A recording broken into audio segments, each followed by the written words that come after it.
Don't come to the party tonight. He doesn't like when you're around," she said about her male best friend while checking her reflection. I said, "Okay," and stayed home. Packed all my things instead. She came home at 2 a.m. to an empty apartment. Called panicking. I said, "Don't worry. Now he never has to see me again," and hung up. Hey viewers, before we move on to the video, please make sure to subscribe to the channel and hit the like button if you want to see more stories like this. Thanks. I've always been a foundation guy. Some people are the fireworks, bright, loud, and gone in a flash, but I'm the guy who makes sure the house doesn't fall down. For 4 years, I was the foundation for Maya. When she wanted to quit her corporate job to find her creative voice in social media marketing, I was the one who covered the rent on our downtown 2-bedroom. When her car broke down, I gave her mine and started taking the bus to my job as a senior systems analyst. I didn't mind. I thought that's what a partnership was. I thought if I built a stable enough world, she'd feel safe enough to thrive in it. But there's a problem with being the foundation. People eventually forget you're there, and then they start complaining that you're too stiff and immobile. That's where Julian came in. Julian was everything I wasn't. He was a lifestyle photographer, which was code for unemployed with a nice camera and a trust fund. He was spontaneous. He wore silk shirts unbuttoned to the navel, and he had a vibe that Maya suddenly found intoxicating. He became her male best friend almost overnight. At first, I tried to be the cool boyfriend. I invited him to dinner. I tried to talk to him about his work. But Julian had this subtle, sharpened way of making me feel like an outsider in my own home. I remember one Tuesday night, a night I had spent 10 hours looking at server migrations. I came home to find them both in the kitchen, drinking a bottle of wine I had been saving for our anniversary. "Oh, Mark, you're home," Maya said, not even looking up from her phone. "Julian was just telling me about this underground gallery opening. We're thinking of going." "On a Tuesday?" I asked, setting my briefcase down. "Don't you have that client meeting tomorrow morning, Maya?" Julian let out a short, airy laugh. He swirled the wine in his glass, my glass, and looked at me with a pitying smile. "See, that's the thing, Mark. You're always thinking about the meeting or the schedule. Maya is an artist. Artists need to follow the energy. You can't put a deadline on inspiration." Maya nodded, looking at him like he had just recited scripture. "He's right, Mark. You're so rigid. Sometimes I feel like I can't even breathe around here because you're always worrying about the logistics of everything." "I'm worrying about the logistics because the logistics are why this apartment has electricity, Maya," I said, trying to keep my voice level. She rolled her eyes, a gesture that had become her primary form of communication with me. "God, here we go again with the money. You're so heavy, Mark. You bring this weight into the room." Julian and I were having such a light, beautiful conversation, and the second you walk in, the vibe just dies. "The vibe dies because I'm tired and I'd like to have a glass of the wine I bought," I replied. Julian stood up, patting me on the shoulder with a condescending symmetry. "Take it easy, man. We'll leave you to your spreadsheets. Come on, Maya. Let's go where the energy is better." As the door clicked shut behind them, I sat in the silent kitchen and stared at the empty wine bottle. That was the first time the word heavy was used. It wouldn't be the last. Over the next 3 months, I became a ghost in my own relationship. I was the provider when the bills were due, but I was the drag when it was time for fun. Maya stopped inviting me to her work mixers, which Julian always attended. She stopped telling me about her day, saving those stories for their 5-hour-long brainstorming sessions. The disrespect wasn't a sudden explosion. It was a slow, agonizing leak. She started comparing our lives constantly. If I talked about my promotion, she'd talk about a vision board Julian helped her make. If I suggested a quiet weekend away, she'd complain that Julian thought I was stifling her growth. The breaking point didn't happen in a scream. It happened with a look in the mirror. I realized I was paying for a life I wasn't allowed to live. I was the one working the financially boring job so she could play at being a socialite with a man who looked at me like I was a service animal. I started making my own logistical plans. I didn't tell her. I didn't argue. I just started quietly untangling my life from hers. I moved my personal savings to a private account. I signed a lease on a new place. I waited for the moment when she would finally drop the mask completely. I didn't have to wait long. The Friday of the Black and Gold Gala was when the foundation finally cracked. This wasn't just any party. It It was the launch of a new creative collective Julian had been consulting for. For weeks, Maya had been obsessing over it. She bought a $300 silk slip dress and a pair of heels that cost more than my monthly car payment, all on our joint credit card.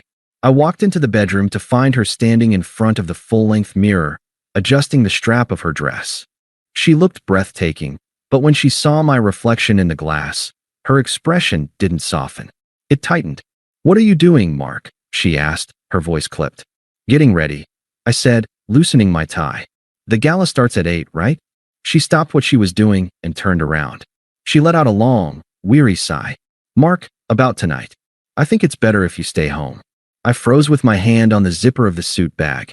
"Excuse me. Don't come to the party tonight," she said, turning back to the mirror to apply a layer of dark red lipstick. "It's a very specific crowd. Creative directors, influencers, people in the flow. Julian and I talked about it, and he doesn't like when you're around." The air in the room suddenly felt very thin. "Julian doesn't like when I'm around? In a public venue? For a party you're attending as my partner? Don't get all technical on me, Mark. This is exactly what I mean. You're already making it an argument. Julian says that when you're there, I'm constantly looking over my shoulder, worrying if you're bored. You make the energy so heavy. He says he can't be his true creative self when he has to feel the weight of your corporate judgment." "My corporate judgment?" I repeated, my voice dropping an octave. "You mean the judgment that pays for that dress? The judgment that's currently funding Julian's creative self because he hasn't paid for a single drink in 3 months?" She slammed her lipstick down on the vanity. "God, is that all you have? Money? This is why he doesn't want you there. You're a buzzkill, Mark. You're a safety net that started to feel like a cage. Tonight is about my career. And honestly, you aren't part of that flow." I looked at her, really looked at her. The woman I had sacrificed my dreams for was standing there, dressed in my hard work, telling me I was a cage because a trust fund parasite found my presence inconvenient. The old me would have argued. I would have yelled. But I had already signed the lease on the new apartment. I was just waiting for the final push. "Okay," I said. She paused, her hand halfway to her earring. "Wait, what?" I said, "Okay, I won't come." She blinked, looking almost disappointed that I wasn't putting up a fight. "Oh, well, good. It's for the best, Mark. Truly. Why don't you just order a pizza? Do whatever it is you stable guys do. I'll be home late." "I'm sure you will," I said. She grabbed her clutch and walked out. The second that door closed, the weight vanished. I didn't order a pizza. I picked up my phone and sent a one-word text to a number I'd saved a week ago. "Go." 10 minutes later, a white, unmarked van pulled into the loading zone of our building. 2 professionals who specialized in discreet, rapid relocations met me at the service elevator. I had been a systems analyst for a decade. I knew how to move data without leaving a trace. Moving furniture was just a physical version of the same logic. "Everything with a blue sticker stays," I told them. "Everything else goes. I want this place looking like I was never a resident." They worked with clinical efficiency. As they dismantled my desk and packed my books, I walked through the apartment one last time. I felt like a ghost haunting my own life. I cleared out my shaving kit and my expensive cologne. I left her luxury soaps and her 10-step skincare routine untouched. By 11:30 p.m., I was standing in my new apartment across town. It was smaller, but it was high up. The walls were white, the floors were dark hardwood, and through the floor-to-ceiling windows, the city lights looked like a circuit board. It was clean. It was quiet. It was mine. At 2:12 a.m., my phone began to vibrate on the glass coffee table. Maya calling. I let it ring. Then came the texts. Maya, Mark? Where are you? The lights are off. Maya, Mark. Where is your dresser? Why is the closet empty? Maya, what the hell is going on? My key didn't work on the top lock. Answer your phone. I picked up on the 5th call. Mark. Her voice was a jagged mess of panic and fury. Where are you? What did you do? All your stuff is gone. The apartment it's half empty. It's not a robbery, Maya. I said, my voice calm. It's a relocation. Relocation? What are you talking about? I just got home. Julian is downstairs in an Uber. We were going to have an after party here. You can't just leave. Where are you? I'm in my new life, I said. I realized you were right tonight. I was a cage. I was a weight. So I did the only logical thing a systems analyst would do. I removed the redundant variable. You're being insane, she screamed.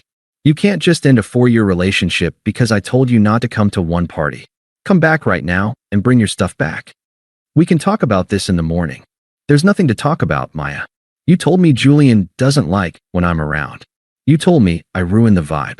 So, I'm giving you exactly what you asked for. I'm removing the heavy judgment from your world. Mark, please, she said, her voice dropping into that manipulative, breathy tone. Julian is right here. He thinks this is hilarious, but I'm actually scared. I don't have the rent for next month without you. You know that. I looked out at the city lights. I didn't feel a flicker of guilt. Tell Julian to find his creative flow and use it to pay the landlord, I said. Since he's the one who doesn't like me being around, I decided to make it permanent. You're a monster, she spat. You're doing this to punish me. No, Maya. I'm doing this to preserve me, I replied. Don't worry. Now he never has to see me again. I hung up and blocked her. The first month of my new life was defined by silence. But while my world had grown quiet, Maya's was becoming a cacophony. The logistics she so despised were finally catching up to her. Our rent was $4,000 a month. Maya's creative consulting brought in maybe $1,500. Julian, as I suspected, had the financial footprint of a ghost. They flying monkeys were the first to breach the perimeter. 2 weeks later, I received a call from her mother, Linda.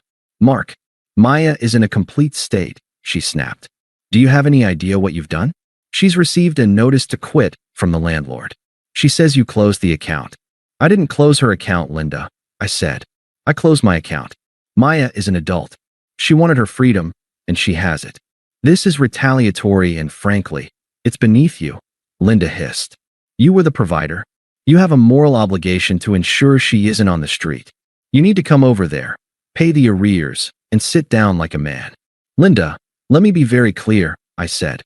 I have no obligations to a woman who told me I was a cage while wearing clothes I paid for.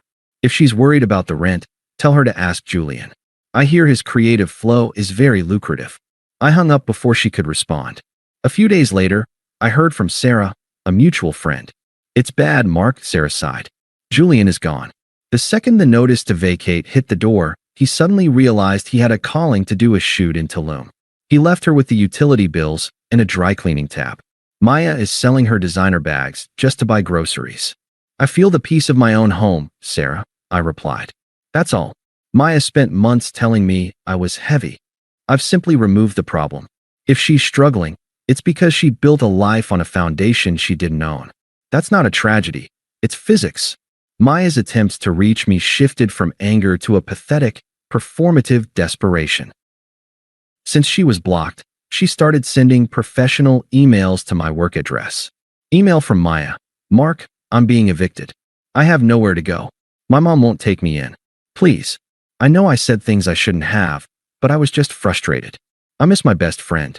Just lend me $5,000 and I'll never bother you again. Please don't let me be homeless. I didn't reply. I let it sit there, a digital monument to the safety net she had so casually shredded. The final blow came when Julian's creative collective was exposed as a literal Ponzi scheme. He hadn't been a consultant. He'd been a scout for a fraud ring. Her reputation in the marketing world was incinerated overnight. 8 months later, the world looked very different. I had been promoted to Director of Systems Architecture. I was standing in the VIP lounge of the city's most prestigious tech gala to receive an Innovator of the Year award.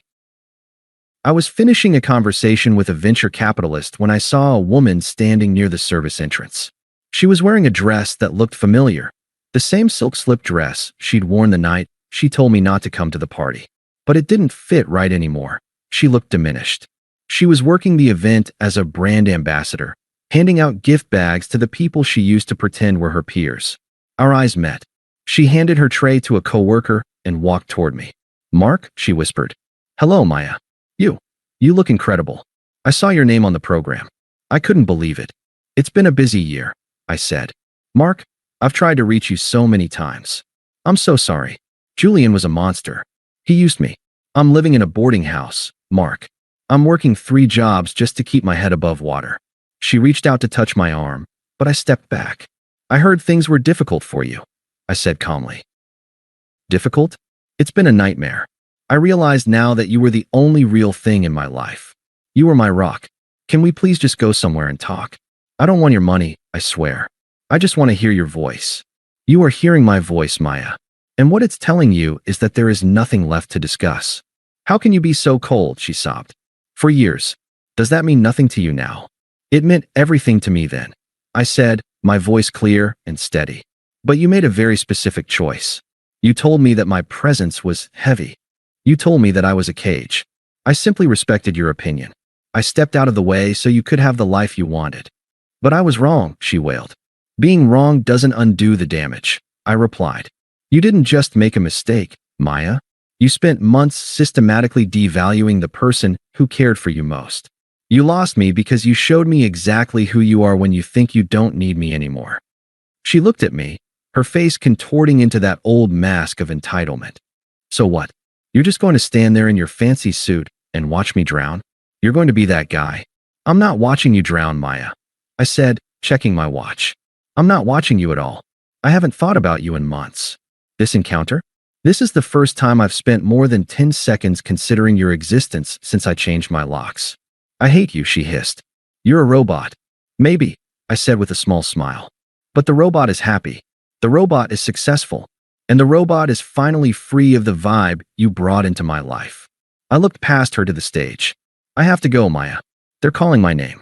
I'd wish you luck, but I think you've already had all the luck you're ever going to get. You just traded it all for a vibe. I walked away. I didn't look back to see her standing there in her wrinkled dress. I walked up onto that stage, the lights blinding and warm, and I took my award. As I looked out at the crowd, I realized the most satisfying part of the night wasn't the trophy in my hand. It was the fact that when I looked at the spot where Maya had been standing, she was already gone. And for the first time in my life, the silence was perfect. Thanks for watching. Make sure to subscribe to the channel and hit the like button. What do you think about this story? Share it in the comments.